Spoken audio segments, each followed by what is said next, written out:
On commence à bonne franquette, là. Oh my God. D'accord. Je sais pas. Je pense que c'est pas live. Comme d'habitude, dans cette bus, ça commence. Ça va l'air d'être live encore. Là, c'est live, je pense. OK. Ouais. Oh Nice. my God! Est-ce que, OK, le son a l'air bon.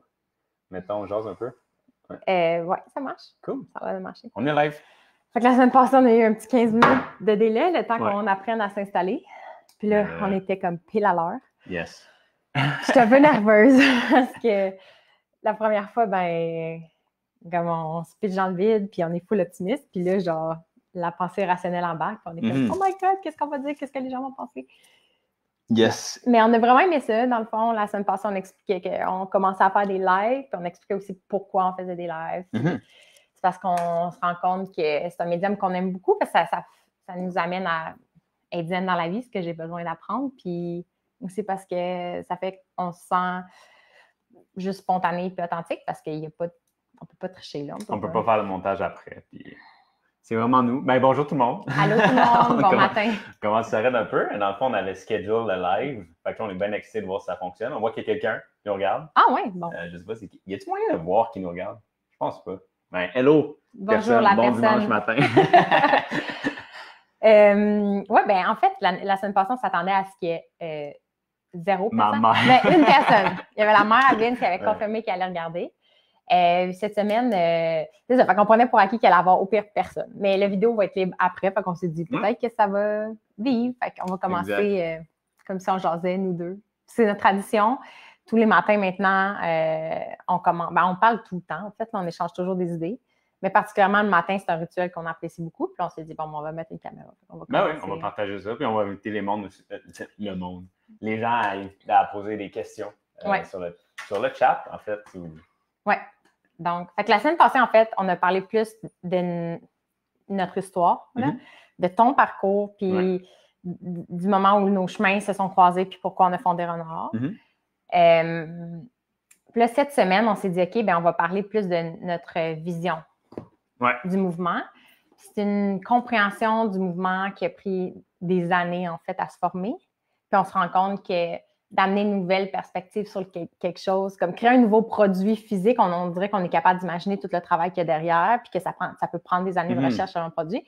Mais développer une nouvelle façon de voir le monde, une nouvelle idéologie, c'est aussi quelque chose qui demande énormément de temps, puis de travail délibéré, puis conscient, puis comme faut en prendre ça comme un bébé, là. J'allais dire du pouponné, là, C'est difficile parce que, comme je dis, c'est pas concret, c'est pas quelque chose de matériel, c'est pas comme faire un prototype d'un objet, puis le faire évoluer, c'est des idées que tu fais évoluer, c'est vraiment abstrait, mais ça a pris énormément de temps. Donc, l'évolution du mouvement, puis fait que là, Vince aime improviser dans la vie, fait que lui, il y a 0 note, il n'y a rien, on n'en a pas vraiment parlé. Moi, comme d'habitude, j'ai mon petit cahier qui est dans ma tête assez clair, mais pour lui, c'est ultra bordélique, puis il comprend rien, mais moi, c'est comme un petit chemin qu'on va pouvoir suivre ensemble. Voilà, donc on va parler, en fait, l'histoire commence avec une question, puis ça m'a mené sur une recherche de c'est quoi l'activité physique, c'est quoi l'état du niveau d'activité physique des gens aujourd'hui. Puis j'ai découvert des choses en cours de route que je ne pouvais pas m'imaginer initialement. Fait que je pense que je pouvais commencer l'histoire parce que c'est au moment où j'ai rencontré Priscilla. Elle commence sans moi. Ça n'existait pas. J'étais où? T'as commencé quelle année? Je pense que c'était en Inde puis au Népal à ce moment-là, peut-être. OK. Comme on parlait dans... Oui, en passant, le dernier épisode qu'on a fait est sur YouTube maintenant, si jamais vous voulez. Puis je pense qu'il est encore sur Facebook. Regardez sur Facebook. Donc, c'est ça. J'ai rencontré Priscilla Gibault, qui est une maman que j'ai tout de suite appréciée. Je travaillais à HEC, était dans un éco d'entrepreneuriat. J'étais infirmière spécialisée en santé-voyage, super dynamique. C'était le genre de maman qui était enceinte de son 3e enfant. Elle avait son bébé dans le siège sur son vélo, puis son autre gars dans la girafe, là, dans le chariot sur roue, puis elle les amenait à l'école comme ça. Elle habitait sur le bord de l'eau, elle faisait du paddleboard en famille, elle a un méga paddleboard, même le chien peut embarquer. C'est une maman qui était super active, puis elle voulait partir à un projet d'affaires autour de l'activité physique, Elle voulait créer de l'équipement simple, personnalisable, puis écologique pour les enfants. Puis c'est là qu'elle m'avait simplement contactée pour me demander conseil. Puis sur un coup de tête, j'ai vraiment eu une bonne intuition. J'ai juste dit, ben, tu veux-tu quelqu'un pour embarquer avec toi dans le projet la première fois qu'on s'est rencontrés? Puis pourquoi elle est venue te voir, en fait? C'est quoi ton contexte à toi? Ben, dans le fond, c'est ça. J'étais l'assistante de cours, puis j'ai dû mentionner dans le cours, en fait, que mon mémoire portait sur l'entrepreneur éco-responsable. Les modèles d'affaires éco-responsables. Fait que moi, j'ai appliqué à la maîtrise en disant, j'aimerais ça comprendre comment on peut être un entrepreneur, un dirigeant d'une entreprise qui a un impact positif sur la société. Puis, c'est ça, fait qu'elle, dans son projet, elle voyait cette sphère-là de développer des projets, elle voulait faire un vélo en bois, fait de matière écologique, puis elle s'est dit, je veux juste en jaser, dans le fond. C'était vraiment comme exploratoire. Puis j'ai fait, je trouve ça vraiment génial parce que dès le début, on dirait que j'ai adoré sa vision, elle se rendait compte comment l'activité physique, c'était pas juste de bouger, mais c'était aussi comme, elle remarquait que ses garçons, dès qu'il y avait un jouet, voulaient se l'approprier, mettaient des collants dessus, puis elle s'est dit, puis, tu sais, elle dit, je veux plus acheter genre des jouets juste en plastique, fabriqués, je sais pas où, tu sais, j'ai envie que l'objet ait une histoire, puis que c'est créé pour aussi susciter stimuler l'imaginaire de l'enfant. Donc, voilà. Fait que moi, j'ai aimé ça parce que ça rejoignait mes valeurs, puis parce que son enthousiasme pour la vie, c'est une personne vraiment positive, puis son style de parenting, là, je sais pas, de parentalité, c'est pas aussi sexy, mais ça rejoignait l'enfance que j'avais eue quand j'étais enfant. Fait que là, j'ai fait, il y a quelque chose là, on adresse ça, tu sais. Mais là, partant de là, je suis arrivée à la conclusion assez rapidement que ni elle ni moi, on n'avait pas de compétences en design. On ne venait pas du domaine manufacturier. On n'avait pas non plus ce réseau de contacts-là. Tu sais, on était deux fondatrices qui n'avaient pas les skills principaux pour créer des produits puis les vendre. Fait que je me disais, j'ai vraiment envie que ça existe, mais je ne pense pas que nous, c'est en ligne avec nos forces, mais je pense qu'il y a un besoin. Je pense qu'il y a une opportunité, mais ça ne sera peut-être pas nous parce que je ne vois pas par où on va commencer. Oui, puis dans ces étapes préliminaires-là, tu avais fait quand même beaucoup de recherches, de ce que tu m'as dit. Oui. Fait que j'avais commencé à faire beaucoup de recherches à ce moment-là. Fait qu'on a on a fait des sondages, on a rencontré des parents, j'ai lu énormément sur des rapports sur le niveau d'activité physique des gens pour essayer de comprendre qu'est-ce que les gens ont besoin. Puis là, on s'est dit, l'idée a évolué. C'est devenu, OK, ben, au lieu de parler de produits, de vendre un produit, de le créer, on va faire un site web où on va parler aux parents, puis on va comparer des produits pour enfants, puis on va simplifier leur vie, puis simplifier la recherche, puis on va nous trouver tous les produits qui existent déjà, qui sont éco-responsables, puis on va faciliter le processus plus de magasinage. Puis là, comme ça aussi, moi, ça me stimulait. On a réalisé, encore une fois, que oui, ça répond à un certain besoin, mais est-ce que ça répond à un problème fondamental? Puis on s'est rendu compte qu'avant de se demander qu'est-ce que j'achète, les parents se demandaient plutôt qu'est-ce que je peux faire en fin de semaine. Parce que si tu es rendu à l'étape de choisir entre 2 paires de skis pour ton enfant... Tu es loin dans le processus de... Exactement. Exactement. Puis on dirait que là, cette nouvelle question-là me stimulait encore plus de dire qu'est-ce que je fais en fin de semaine. Puis il y a des parents qui se le demandaient, puis qu'il y a des moments clés dans l'année où c'était une source de certains stress, comme les semaines de relâche, l'été, il y a chaque mois aussi la rentrée, puis les vacances d'hiver, mettons. Puis j'ai fait, ça, c'est intéressant. Puis j'aime ça aussi, moi, trouver des nouvelles idées. Ça amène une dimension exploration aussi, un peu dans le sens où, dans la question « qu'est-ce que je fais en fin de semaine », ça invite à penser des activités auxquelles on ne pense pas nécessairement, mais qui font partie du mouvement aussi. Oui. Puis d'amener des nouvelles idées, puis d'expliquer aussi comment les faire. Genre. Parce qu'il y a des choses, je me rendais compte qui existent. Puis moi, plus précisément, on s'est rendu compte qu'il y a une perception que c'est compliqué. Tu sais, mettons, surtout, on était beaucoup centrés au début, elle aimait beaucoup être dehors, fait qu'on avait une vision aussi très plein air. Puis le plein air, il y a une perception, puis c'est en partie vrai, là, que ça peut être inaccessible de par... Tu sais, si tu dois te déplacer, fait que l'accès par le transport, si tu dois aller loin de chez toi pour accéder à la nature, mais aussi tous les besoins en équipement. Puis le stress, des fois, qu'on se dit, ben là, je peux pas aller faire une randonnée, j'ai pas de bottes de randonnée, mais quand on l'a un peu, Priscilla, c'est une fille... l'esprit de renard vient aussi d'elle, là, que c'est quelqu'un qui est très débrouillarde. Puis pour elle, c'est jamais grave. Tu n'as pas besoin de bottes à 200$. Tu peux toujours te débrouiller. Il y a toujours façon de faire pour pas cher. Puis l'important, c'est de sortir dehors et d'avoir du plaisir. Fait que ça l'a dès le début insufflé l'esprit de renard de dire on veut partager des idées de trucs le fun à faire en famille avec des enfants. Puis on veut montrer que tu peux le faire peu importe ton budget. Il y a toujours des solutions. Parce que c'est ça. Initialement, c'était la question à laquelle on voulait répondre, c'était pourquoi c'est difficile pour une famille de bouger ensemble. C'est un petit peu ça comme... Oui, exactement. Exactement. Puis on s'est rendu compte que c'était une question, tu sais, toute l'organisation, puis qu'en creusant, on s'était rendu compte que l'activité physique, il y avait une connotation un peu négative, de dire les gens se font répéter, il faut bouger plus, il faut bouger plus, puis que c'est associé à énormément de culpabilité. La charge mentale des parents, c'est quelque chose qui avait beaucoup émergé pendant les recherches. Puis finalement, on s'est rendu compte que c'était pas juste les parents qui vivent ça. Là, on en parle beaucoup dans la société moderne, que nos horaires sont un peu fous, puis on sent qu'on en fait déjà beaucoup, puis qu'on est comme... On est spread thin. Je sais pas, on lit tellement d'affaires en anglais que des fois, les mots me viennent juste en anglais, mais on sent qu'on est un peu drainé. Étalé, drainé. Puis on est éparpillé, puis c'est comme si l'activité physique, on a réalisé que c'était juste une corvée de plus sur une liste de choses déjà vraiment plus longue, genre. Puis le fait d'essayer de prendre des résolutions, de s'inscrire à un gym, puis de pas nécessairement y aller tout le temps, ça crée une espèce de boule d'énergie bizarre où beaucoup de monde ont une espèce d'apathie face à l'activité physique et un sentiment d'impuissance. Fait que là, comme je me dis, OK, il y a quelque chose qui cloche dans le discours de comment on essaie de convaincre, d'amener les gens à bouger. Tu sais.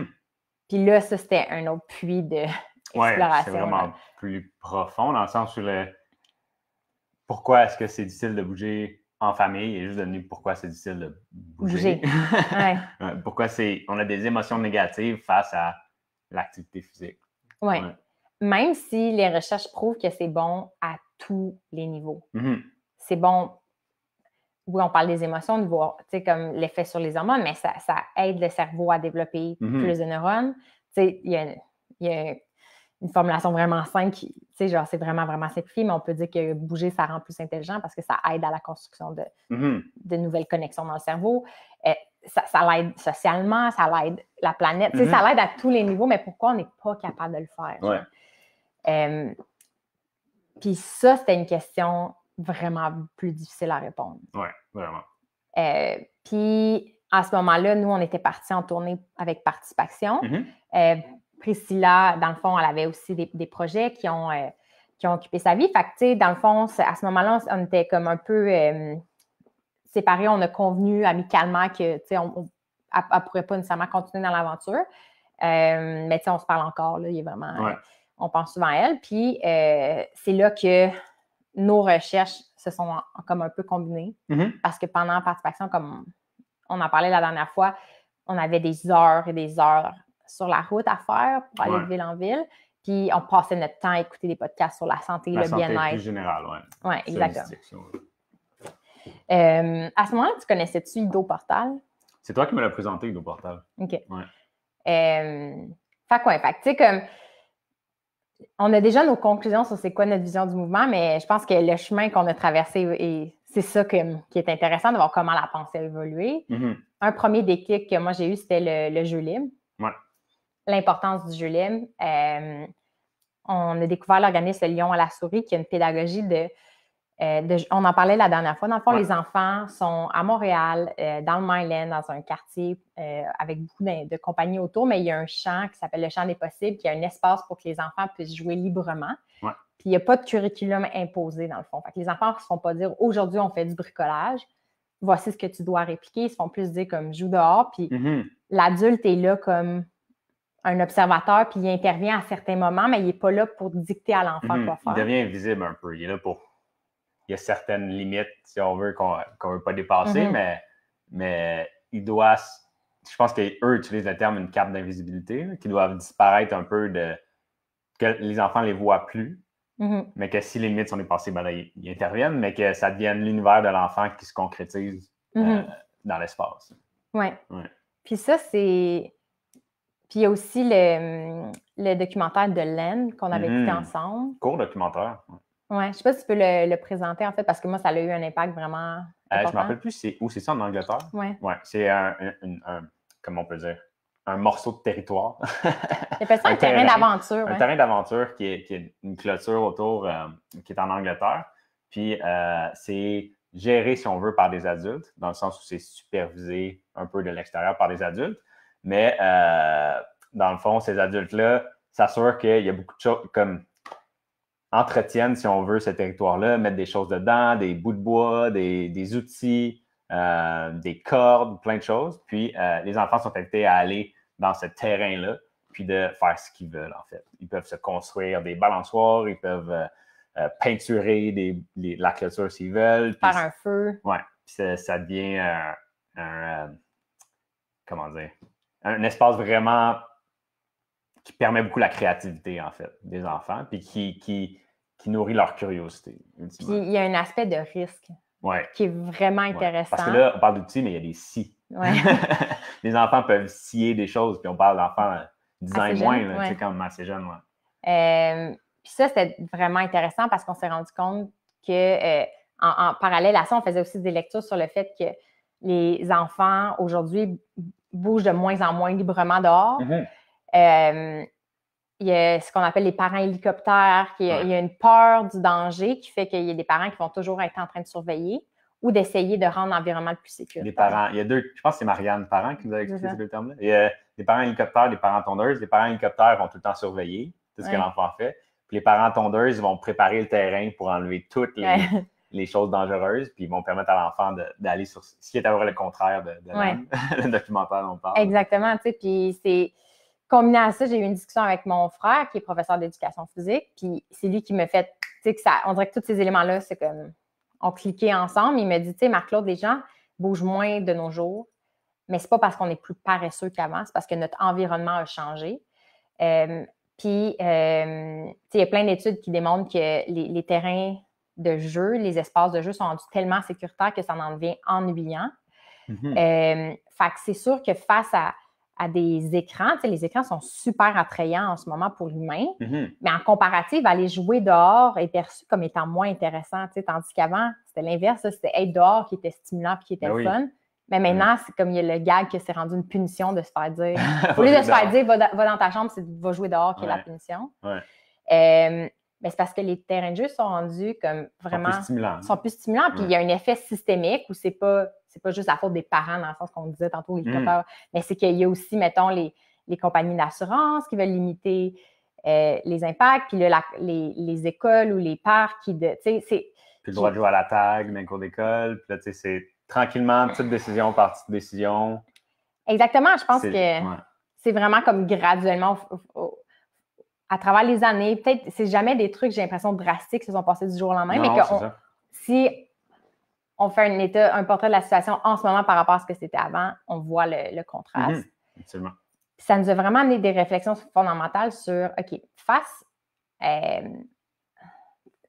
le corps humain a besoin de stimulation puis d'adversité pour se développer pleinement.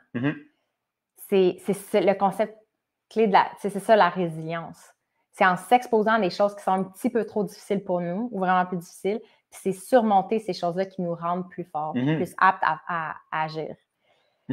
Mais là, socialement, on est en train d'enlever tout ce qui est stimulant ou ce qui est risqué mais ça devient sous-stimulant, puis ça devient plus intéressant de bouger dehors. Fait que c'est dire, OK, il y a carrément une catégorie de jeu maintenant que ça s'appelle le jeu risqué. C'est comment créer des environnements où les enfants peuvent jouer avec des bâtons puis juste s'exprimer, genre, puis pouvoir bouger. Même les jeux de chamaille, là, des jeux de bataille, ils commencent à avoir une reconnaissance que de se chamailler. Ça a de la valeur. Ça a aussi de la valeur, tu sais. Puis de l'aide, de voir un enfant qui initie, puis que même nous, notre cœur a arrêté de battre parce qu'on a l'impression qu'elle allait se couper de main. On regarde une vidéo ou un enfant qui joue avec du feu. Puis, tu sais, dans le documentaire, il y a toujours un adulte en background. Tu sais, on sent qu'il y a une présence. C'est pas juste des enfants sauvages. Non, c'est ça. Exactement. Fait que là, c'est de réaliser, de dire, OK, on a un choix comme société, comme individu, même nous, dans notre quotidien. quand on trouve qu'il y a quelque chose de difficile, est-ce qu'on veut, ou quelque chose qui est risqué, est-ce qu'on veut juste tout enlever les risques puis se mettre dans de la ouate, ou est-ce qu'on veut créer des environnements stimulants qui nous font sentir libres, puis que oui, il y a une partie d'inconnu, mais que c'est ce qui nous fait grandir, tu sais. Ouais. C'est drôle parce que ce retour-là à l'enfance, puis comme on s'est beaucoup intéressé à ça, mais ça nous a mis d'en face aussi après que pourquoi notre relation au mouvement a aussi changé depuis notre enfance à nous. Comme il a fallu retourner en arrière, puis là, ça nous a fait réaliser que même pour nous, bouger, c'était plus comme c'était avant. Notre relation au mouvement avait changé. Puis là, comme tu disais tantôt, c'est devenu plus une corvée de bouger. Oui. Ouais, qu'est-ce qui s'est passé? Qu'est-ce qui s'est passé? Ben, c'est ça. Fait que là, on était là, on était rendu là de dire, OK, on s'intéresse beaucoup à l'enfance, mais nous, on est des adultes maintenant, puis je veux dire, moi, je me reconnaissais à 100% dans les parents que j'interrogeais. Je me rendais compte que, OK, c'est pas juste la réalité d'un parent, c'est la réalité d'un adulte. D'un humain. De moi, c'était ça, ma quête aussi à moi, c'est que je me disais, faut que je bouge plus, puis c'était un sentiment d'obligation.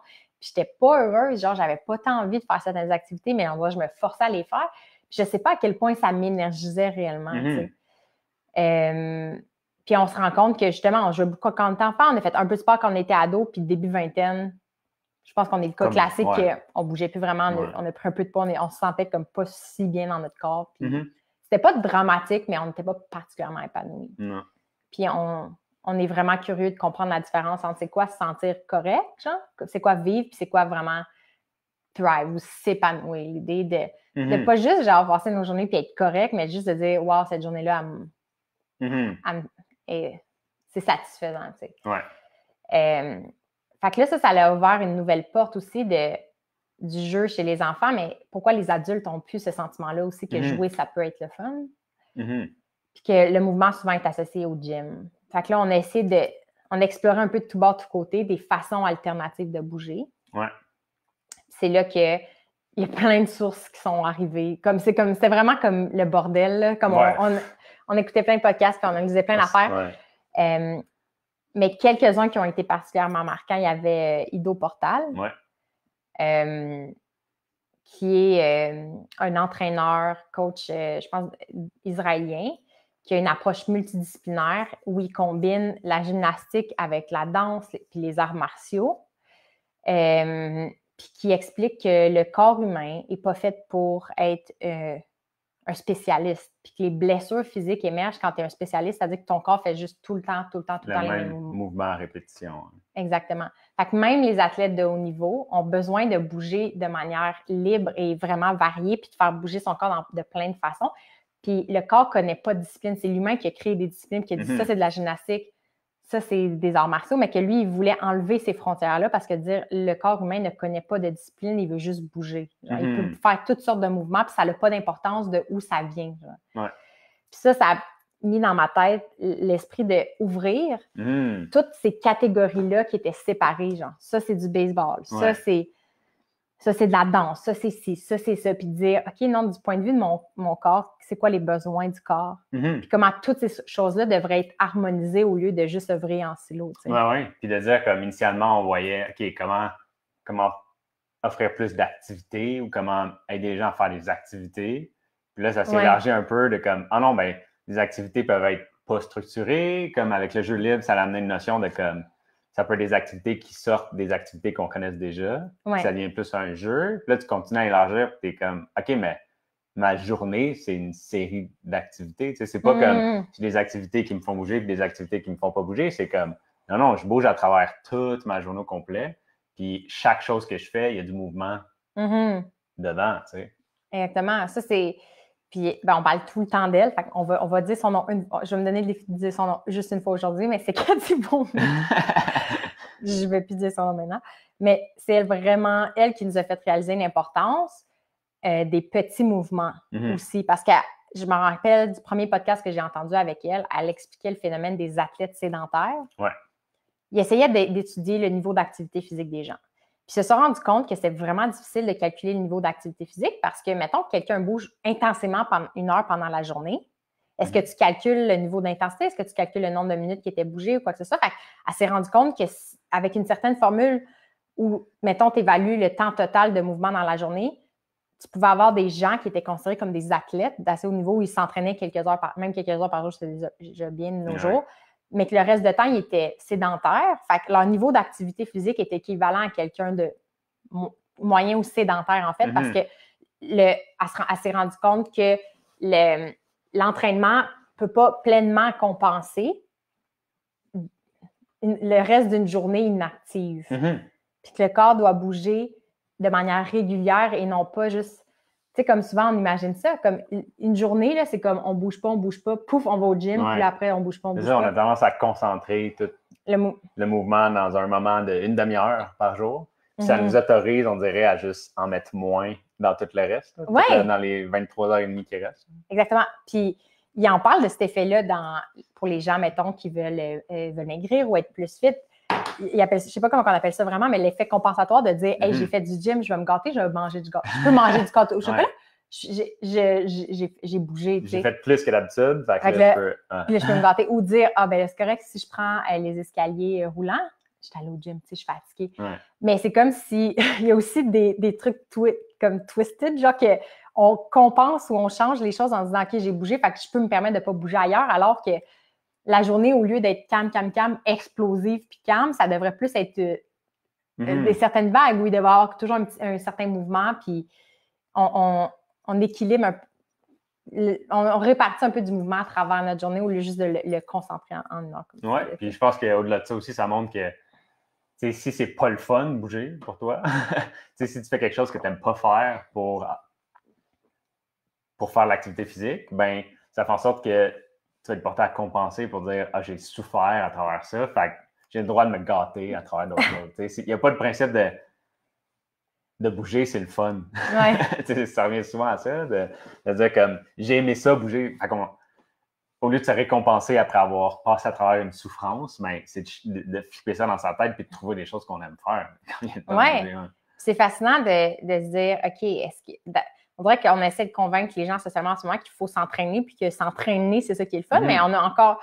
Notre recherche a continué s'est poursuivie, puis on s'est rendu compte que, OK, oui, on peut aimer aller au gym, on va au gym, on y est souvent au gym, mais comme on a un abonnement, on a hâte de pouvoir y retourner.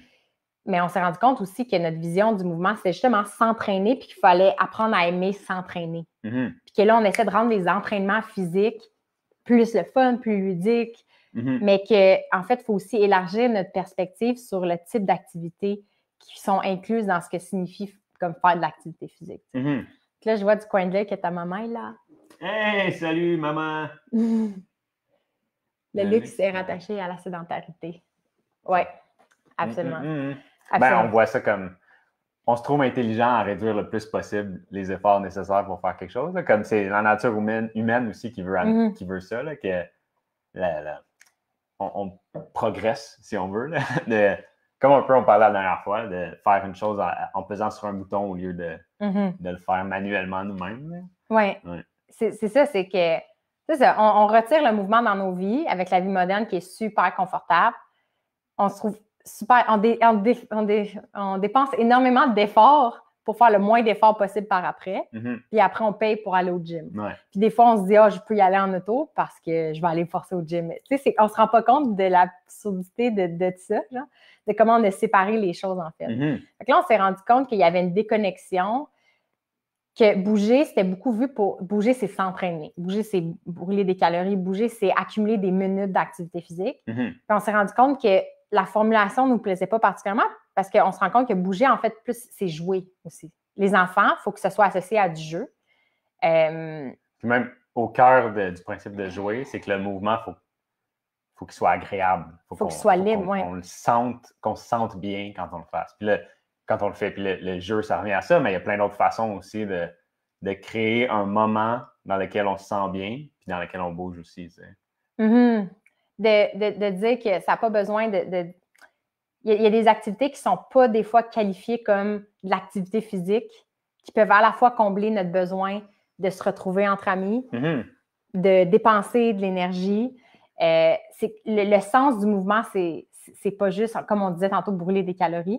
Ça peut nous combler à plusieurs niveaux. Fait que, tu sais, on s'est rendu compte, une partie, c'est le jouer, cette idée-là d'être dans le flow puis d'aimer ce qu'on fait, puis que ça s'applique autant aux enfants qu'aux adultes.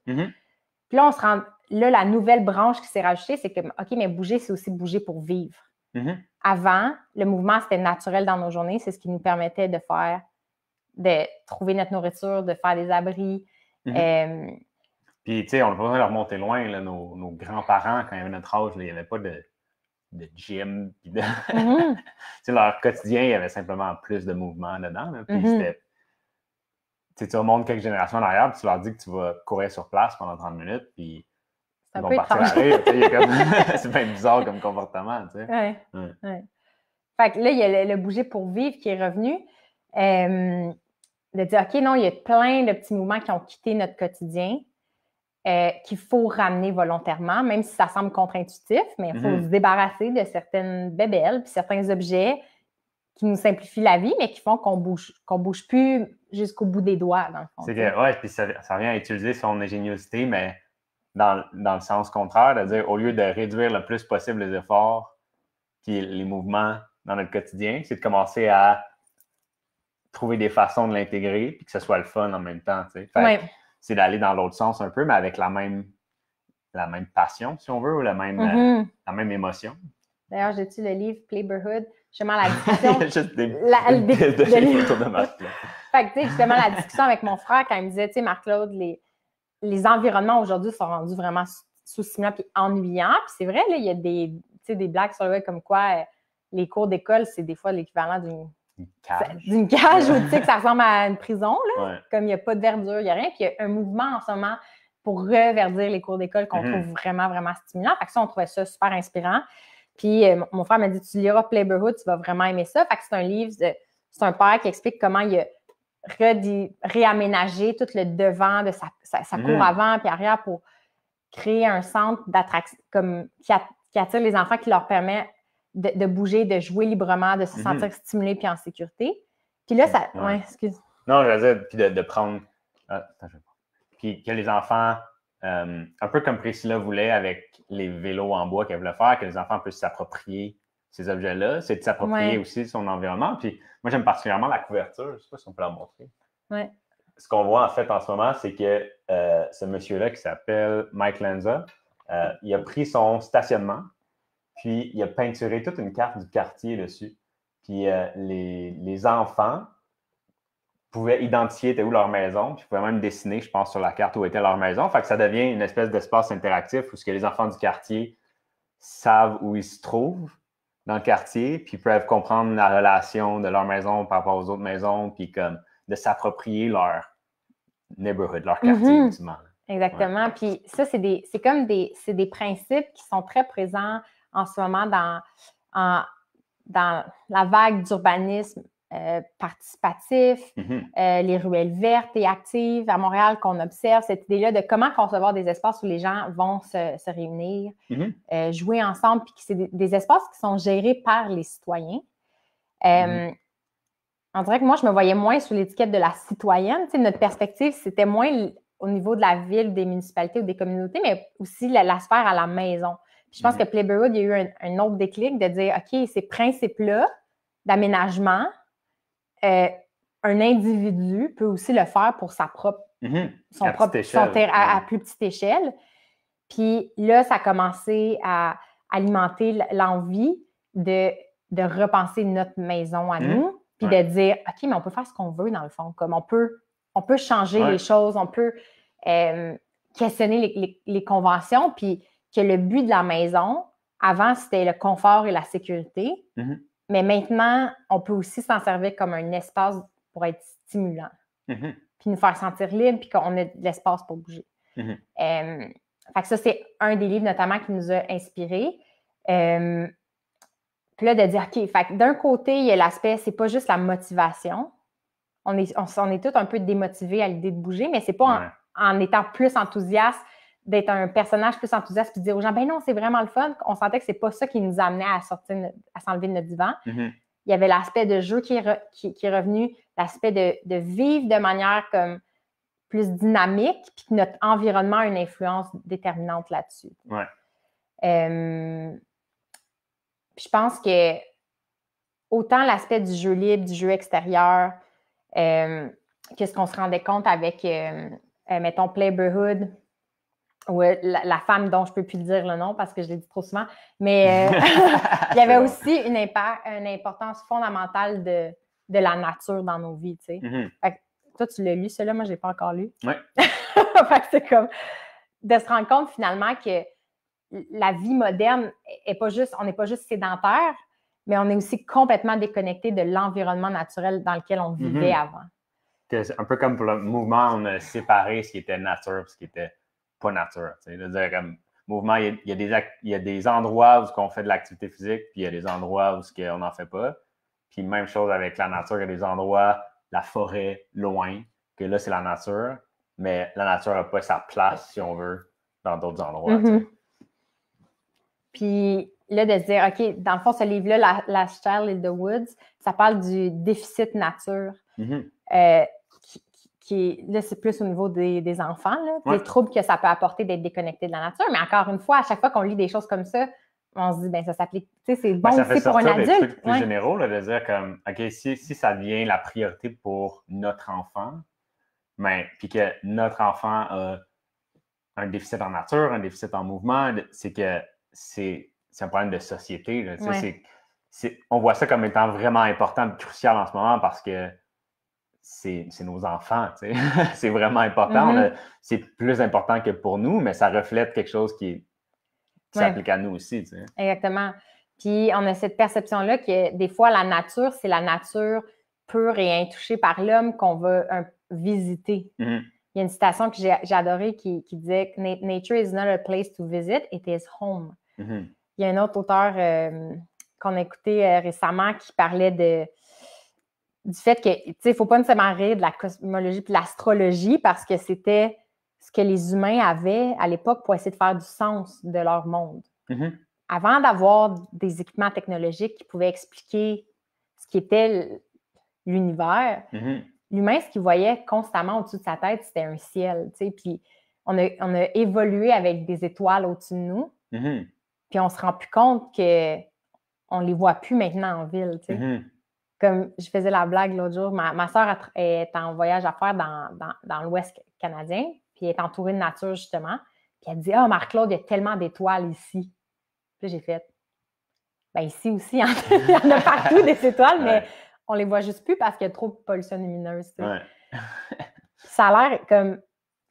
Puis là, c'est dit « OK, non, avant, comme c'était normal d'être en contact étroit avec la nature, pas juste de l'observer comme quand on marche dans un parc pour faire une randonnée, mais de toucher la terre, de fabriquer des choses. Puis c'est pourquoi on aime autant, comme notre invité Martin Lemeny, dont on parle beaucoup aussi, c'est que c'est un archéologue qui apprend par l'expérimentation, fait qu'il reconstruit des artefacts puis des objets. Lui, il s'intéresse aux peuples autochtones. Fait que, tu sais, sa quincaillerie, comme il dit, c'est la nature. Oui, il nous racontait même dans le podcast qu'on a fini avec lui que quand il se promenait dans la forêt, lui, il voyait pas la nature, mais il voyait aussi telle roche, je pourrais faire une hache avec ça. Ou comme tel autre truc, je pourrais m'en servir pour ça. Fait que ça devient une espèce d'un atelier créatif. Là, comme il y a plein de choses que tu peux utiliser pour construire des choses. C'est ça. Fait que là, tu sais, il y a comme plein de petits filons qui étaient là, tu sais, fait que l'importance de la nature, l'importance des petits mouvements, faire des choses avec ses mains, puis même les expériences sensorielles. On a un livre aussi qui est sur ma liste, ça s'appelle Touching, c'est notre invitée Isabelle Deslauriers qui m'en avait parlé, pour l'importance pour l'humain du toucher, genre du développement tactile. Puis, c'est aussi un facteur qui est là dans le jeu libre de parler un autre type de jeu, ça va être le messy play, c'est de jouer de manière d'accepter le bordel puis de mettre des enfants avec des pots de peinture puis qui peuvent juste se mettre les mains dedans ou de la boîte ou de la nourriture. Puis encore une fois, ça m'a fait réaliser à quel point comme adulte, on se permet plus de faire ça, tu sais. Puis la terre, c'est sale, puis comme le plancher, genre c'est comme on s'assoit plus à terre, on squatte plus pour regarder une coccinelle. Puis cette idée-là aussi, c'est d'être en contact étroit avec la nature, avec nos mains, puis de faire des choses avec ses mains, parce qu'avant, c'était ça, tu sais, comme on cueillait notre nourriture, on la transformait nous-mêmes, genre s'il y avait quelque chose devant nous qu'on mangeait, on avait tout fait la chaîne jusqu'à ce que ça l'arrive. On l'avait planté, puis on l'avait cueilli, transformé. Ouais. Fait que là, c'est là que dans notre vision du mouvement, on a dit, OK, il faut adresser les petits mouvements. Faire des choses avec ses mains, c'est aussi important. Fait qu'il y a bouger pour jouer, bouger pour vivre. Puis là, en parlant avec Martin Lemini, qui crée des objets, on a invité des artistes céramistes ou des gens qui font de la poterie. Émilie Coquet, elle parle beaucoup de l'expérience sensorielle, de la sensation de jouer avec l'argile puis la modeler. C'est une expérience en soi. Tu n'as pas besoin de faire une tasse. Tu peux juste jouer avec l'argile, c'est suffisant. Ouais. Puis on s'est rendu compte que le mouvement, il y a un autre pilier qui a comme émergé, c'était bouger pour créer des choses. Ouais. Puis Karel Ledru, qui est un ébéniste, avait un peu aussi cette même vision-là que l'acte lui-même de faire des choses avec ses mains, de travailler dans un atelier, c'était suffisant. Au-delà d'avoir un meuble à la fin qui était rénové, juste l'acte de faire quelque chose avec ses mains avait énormément de valeur. Ouais. Ouais. Fait que là, ça, on va de tout bord, de tout côté, mais c'est à peu près ça. Là, c'est ça nos recherches. C'était Oui, ça a été un messie. Une recherche messie un petit peu. Là. Un messie play. Oui. Puis, finalement, comme là, Vince disait, on est entouré de livres, mais pour ceux qui connaissent déjà le site web, on a une section biblio où, justement, il y a des auteurs qui ont changé notre vie, ont changé notre vision du mouvement. Ouais. Fait qu'on a décidé, OK, on veut juste parler de leur ouvrage, puis on veut faire juste une présentation en ligne. Puis, il y a certains auteurs que ça va être des designers d'intérieur. Il y en a d'autres, ça va être des chercheurs par rapport à la sédentarité ou l'activité physique. Il y en a d'autres, ça va être des médecins. Il y en a d'autres, ça va être comme Mike Lenza, c'est un papa. On s'est rendu compte finalement que pour comprendre pourquoi les mains bougent, l'inspiration peut venir de partout, puis que ça allait être à nous de recréer une histoire cohérente en s'inspirant de plein de gens qui l'adressent dans des sphères, comme à l'école ou comme pour les villes, mais que nous, on veut le traduire pour le dire, OK, mais ces principes-là, en quoi ça s'applique à la maison? Oui, puis je pense que ça revient un peu au titre qu'on a donné au live, si ça a bien fonctionné. Pas ça de rire.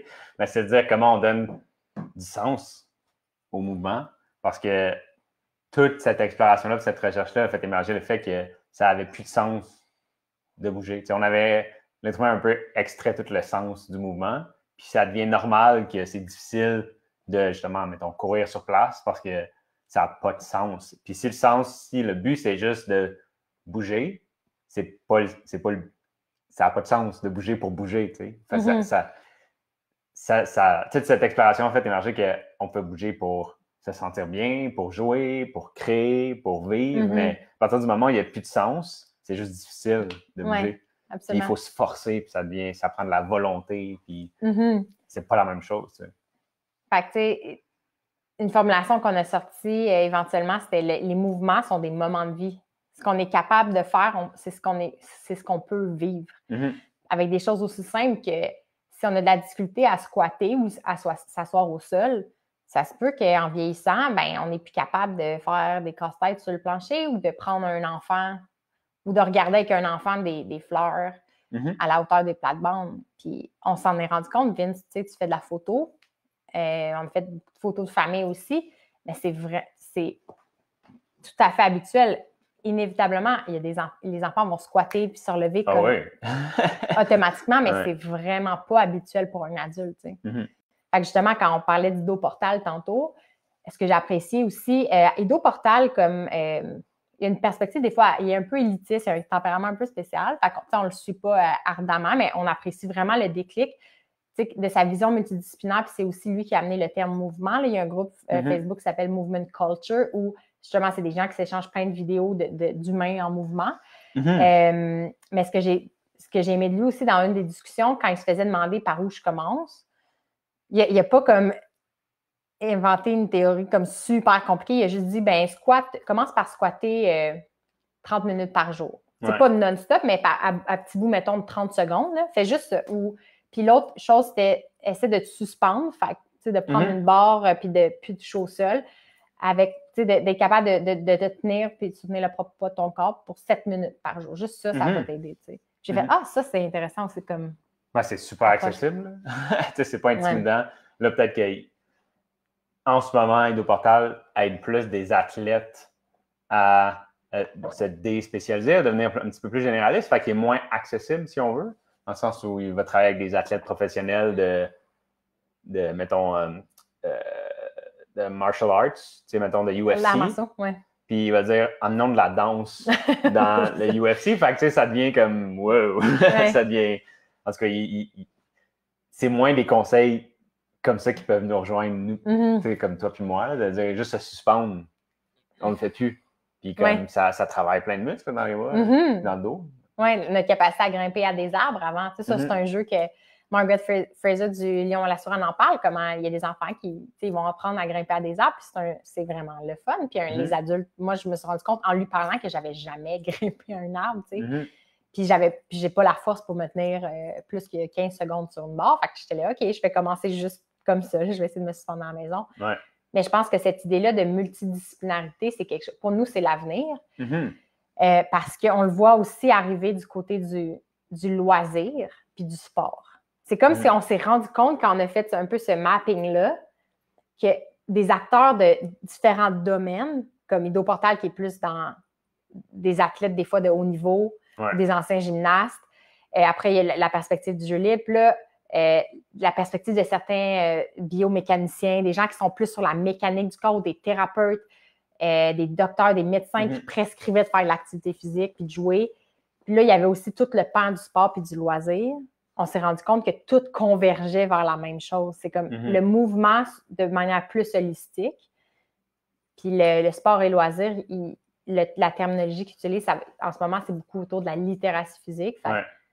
Je ne sais pas si tu veux le présenter. Ça revient un peu à se créer un vocabulaire de mouvement. C'est-à-dire comme qu'au lieu de se dire, de parler d'activité, c'est de découper ça un petit peu plus en types de mouvements. Puis différentes activités t'amènent à faire différents types de mouvements, mais ces mouvements-là sont réutilisables dans d'autres activités. Fait que, au lieu de dire on va jouer au baseball, c'est plus on va apprendre de regarder comment lancer. Dans quel contexte tu peux amener quelqu'un à apprendre à lancer. Puis c'est pas obligé d'être juste baseball. Ça peut être on se fait un jeu puis on invente quelque chose. Fait qu'il y a cette notion-là un peu de déstructurer la chose. Puis de montrer à quel point c'est réutilisable aussi, certains mouvements. Puis d'acquérir des compétences de base, je pense, comme au sol, dans les airs, dans l'eau. Il y a comme des espaces, des contextes spécifiques avec certains mouvements qui, après, peuvent être recombinés. Fait qu'il y a un aspect de compétence, il y a aussi un aspect de confiance en soi. Fait qu'il y a des choses aussi que c'est plus au niveau de l'attitude ou des perceptions de la personne sur ses propres capacités. Fait que c'est de dire, OK, maintenant, le but d'un animateur ou d'un entraîneur ne devrait pas juste être de développer un athlète dans une chose, c'est de lui donner une boîte à outils, en fait, qui va se sentir stimulé puis capable de faire à peu près n'importe quoi. Puis c'est ce qui va lui donner envie de continuer à bouger toute sa vie.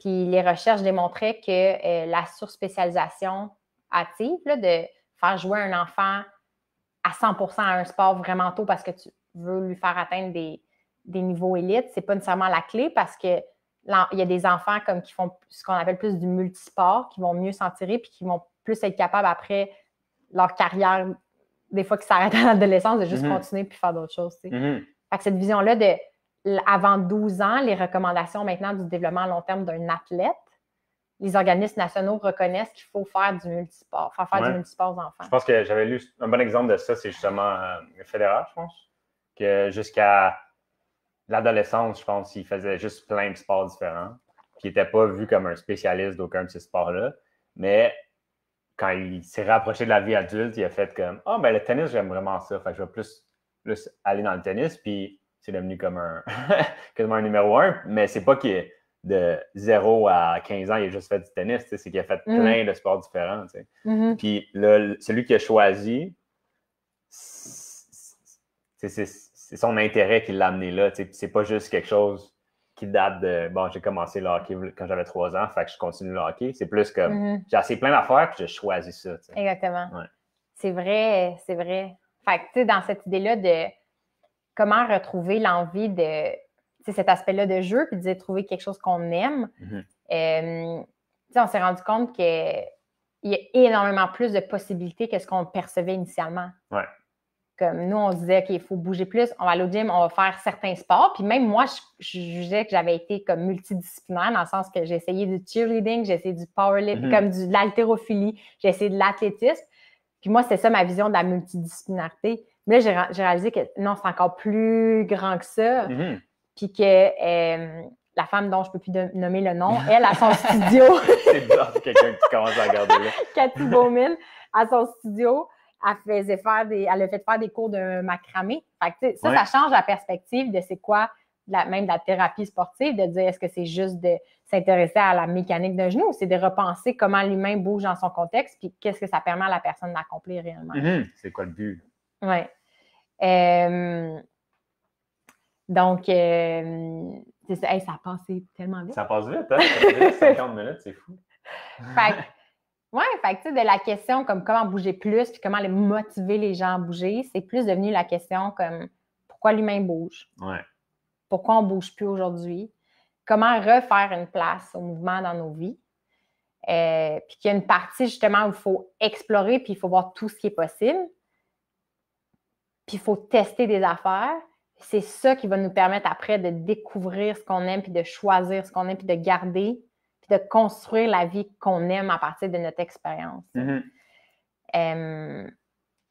Puis cette portion-là aussi de comment construire des nouvelles habitudes de vie, c'est un sujet en soi qu'on adore. Fait que pas juste de parler de l'activité physique en termes d'activité, de dire voici les sports qui existent, mais de dire comment tu construis des habitudes de vie, comment tu changes ton style de vie comme ça te tente.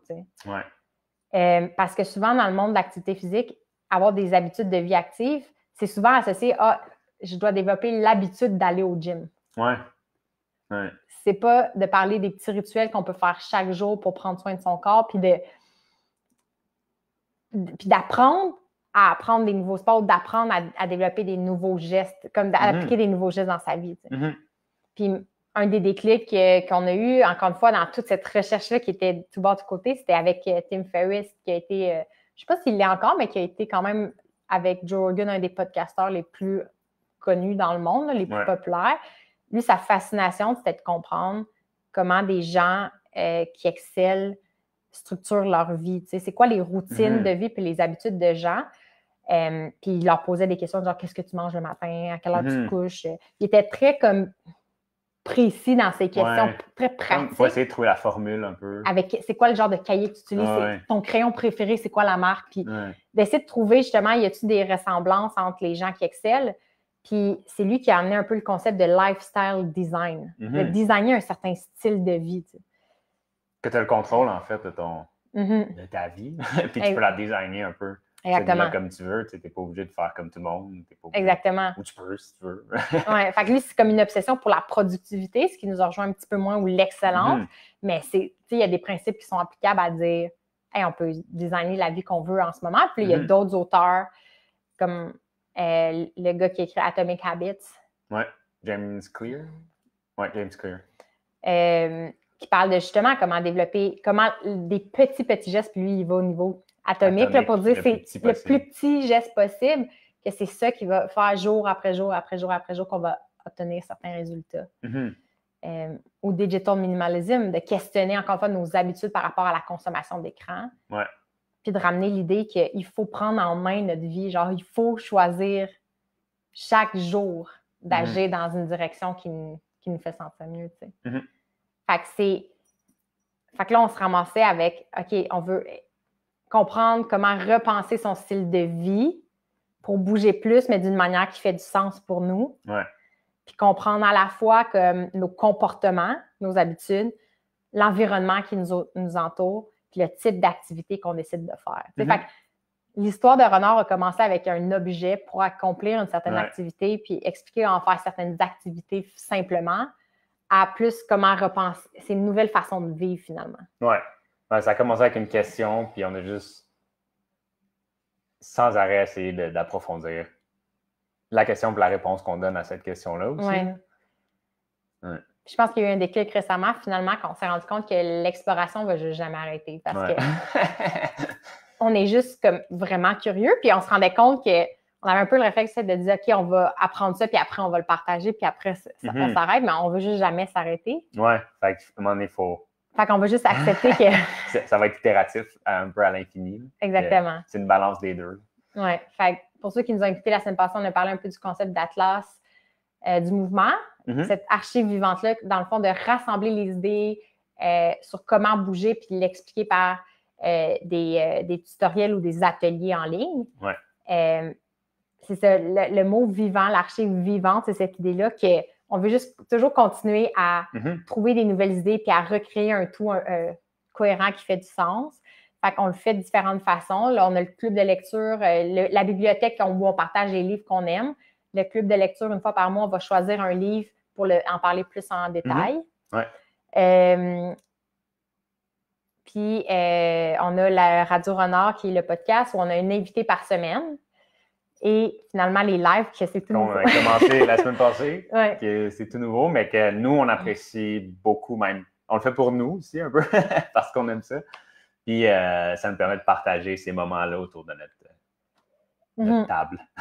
Oui, on s'est rendu compte que, OK, finalement, on peut parler d'une thématique par mois. Ouais. Puis chaque semaine, genre, essayer quelque chose de nouveau. Puis le live du dimanche va nous permettre de juste partager un peu ce qu'on a vécu puis ce qu'on a découvert. Où est-ce qu'on en est, puis continuer de peaufiner où est-ce qu'on s'en va, puis d'éclaircir la chose, parce que c'est une exploration à l'infini, mais on a quand même le désir de structurer la chose, puis de commencer à mettre de l'ordre dans ce chaos-là, que ça a pris un chaos pendant longtemps pour vraiment nous permettre de comprendre c'était quoi le mouvement, mais là, c'est de commencer à l'articuler. À l'articuler. À le structurer sans trop le structurer. C'est toujours ça, où la ligne, tu sais. Mais, en tout cas.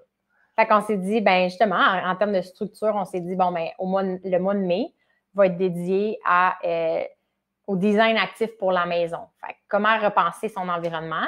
On en a parlé au premier podcast qu'on a fait ensemble. On en a parlé aussi au deuxième avec le live. Fait que ça va être la thématique du mois de mai. Fait que les livres qui vont être partagés autour de ça, les articles qu'on va faire, on va essayer de tout concerner le design actif. D'ailleurs, on a publié hier 2 podcasts, puis il y en a un 3e qui s'en vient sur la thématique de la maison. Donc, le premier, c'est avec Vincent Mandeville, qui est ergonome et kinésiologue. On a parlé de on parle de comment aménager un bureau dynamique. Ouais. Fait qu'on pense au bureau assis debout, mais il y a aussi plein d'autres façons de bouger qui sont vraiment importantes. Puis on est encore un peu en confinement en ce moment. C'est presque fini, mais on est encore dedans. Puis il y a beaucoup de gens en ce moment qui travaillent de la maison, dont moi. Oui, dont nous. Dont nous. Puis c'est de repenser cet espace-là où on est presque immobile toute la journée. Oui. Donc, il y a aussi un podcast avec Sarah Anne Naguet pour parler de comment verdir sa maison aussi, comment, encore là, l'importance de la nature, puis comment le jardinage nous fait bouger, puis comment c'est bon pour nos sens, puis notre corps. Fait qu'on parle de comment juste choisir une plante de maison, puis trouver un bon fit. Là. C'est comme j'ai découvert qu'elle était comme une matchmaker de plantes, là, parce que les plantes, c'est des êtres vivants, puis il faut que les besoins de la plante correspondent aussi à ce qu'on a envie de donner. Ouais. Puis il y a un autre podcast qui va venir, c'est pour faire du ballet dans son salon. Parce qu'il y a un studio de ballet qui s'appelle Ballet Up qui est fermé en ce moment, mais qui a emmené des cours en ligne. Puis comprendre un peu qu'est-ce qu'elle apporte de différent pour rendre ça accessible pour les débutants. Puis c'est quoi la réalité d'un commerçant en ce moment. Puis c'est quoi la vie d'un entrepreneur qui est capable d'offrir ses services à la communauté. Je pense que c'est vraiment important de comprendre ça. Oui, puis le ballet, c'est un bon exemple d'activité qui peut être intimidante aussi. De dire comme... J'ai jamais entendu quelqu'un dire « je vais commencer le ballet » parce que ça semble tellement comme inaccessible. Puis là, c'est de rendre ça plus accessible puis de dire que n'importe qui peut commencer le ballet, même à la maison. Oui, puis ça nous rejoint beaucoup, là, de dire peu importe quoi, on peut trouver une façon de l'essayer. Puis, fait que le mois de mai, c'est la thématique, ce qu'on appelle la maison vivante. Fait que le design actif pour la maison. Le deuxième, le mois de juin, ça va être au niveau des habitudes. Ouais. Le livre du mois, on le sait déjà parce que ça fait longtemps que je vais en parler, mais comme on apprend encore à se structurer, là, mais c'est le livre Essentialism pour parler c'est justement réfléchir à qu'est-ce qui est essentiel dans notre vie puis comment choisir délibérément ce qu'on aime puis l'honorer chaque jour. Puis Puis le 3e mois, ça va être au niveau des activités où on va explorer des nouvelles choses à faire ou prendre des sports ou des activités classiques puis leur donner une twist, le fun, puis la rendre accessible. Ces 3 choses-là, maison, habitude, activité, c'est un peu les 3 piliers qui vont construire, qui vont soutenir en fait la classe pour le restant du projet. Puis qui vont continuer de se peaufiner aussi puis de devenir plus clair. Donc, c'est ça. Fait que si vous voulez nous suivre, dans le fond, comme on disait, au courant de la semaine, on publie des podcasts, on ajoute des nouveautés de temps en temps sur le site pour les livres, des articles, mais aussi rendez-vous chaque semaine. Chaque dimanche à 10h. Super simple. Est-ce qu'il y a des questions avant de partir? Maman, est-ce que tu as des questions? Hey, ça fait encore 1 heure pile. On est quand même fort. On a une horloge intérieure. Bon, ben, on va vous dire bon dimanche.